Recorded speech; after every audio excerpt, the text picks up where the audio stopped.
We are back on Morning Line. It's our final segment this morning with Metro Vice Mayor Jim Shulman taking your questions and comments on the phone and on Facebook. BC here saying, how do you expect businesses to cut their way out of zero revenue while paying an enormous property tax increase? And you hear those types of things. I mean, some of these businesses aren't making anything, and now all of a sudden, the small ones especially, who I think have gotten short shrift in these forgivable loans that are going out, and too many of them going to the big companies.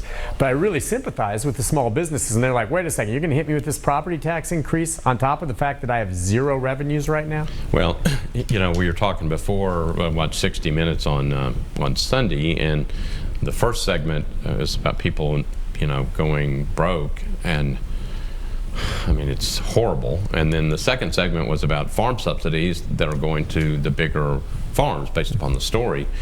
And the question is, it goes back again to what Ronald was talking about, and that is thinking through different options.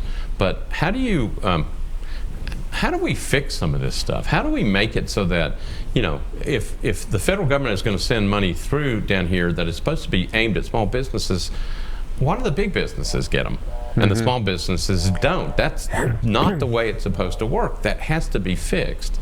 And so I feel for people who are saying, how do you cut when you have no income, and how do you pay additional taxes? So the hope is that somehow we start figuring out how to deal with COVID-19 for the people's sake, for health's sake, and start eventually opening businesses up, and then the economy moves, and we're watching this and keeping this very under control, and then we start building back that economy. Nick, 2.5 months ago, economy was flying. Oh, I know. It was going great. It was going great. I'll be curious to see if these things come through, and some of these folks who just can't afford to pay it. If I'm in that situation, I don't know what'll go down, but I wouldn't pay it. I just wouldn't. And I'm going to say, come foreclose on me. I don't see foreclosures happening. More than a few sheriffs have said, that's not happening right now. Now, when we get out of this, you're going to have to pay the piper. But in the short term, if you're hit with a tax like that and you can't afford it, if that's me, I'm not paying it. Come get me. Because it's not happening right now.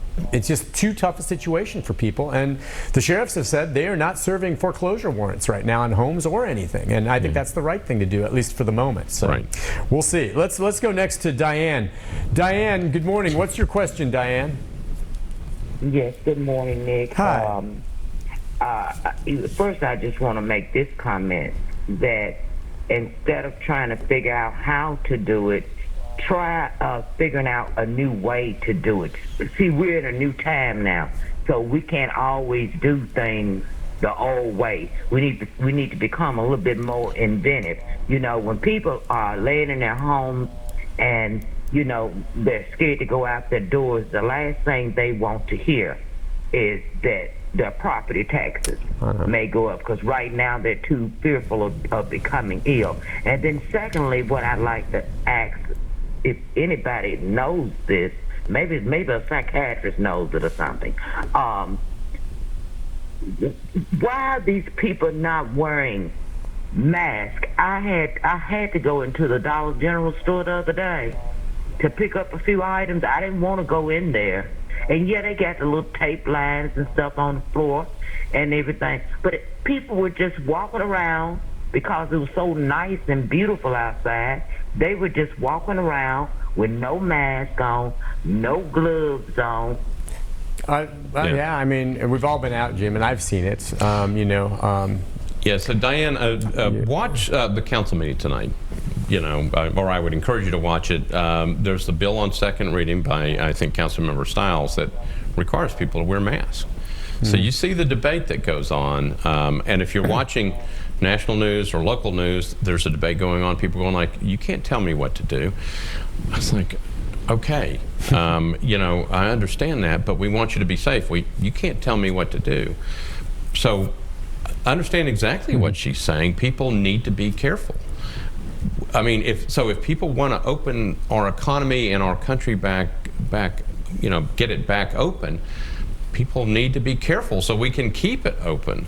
As for her first point about new ways of doing things, I'm all for it if we can figure this thing out. And that's one of the things, going back to just talking about it instead of all the partisan bickering that happens all the time. let's figure out if there's a better way. I'm all for that. It's interesting. I understand people's civil liberties and not being told what to do or what not to wear. And it's like, well, you can't tell me to do it.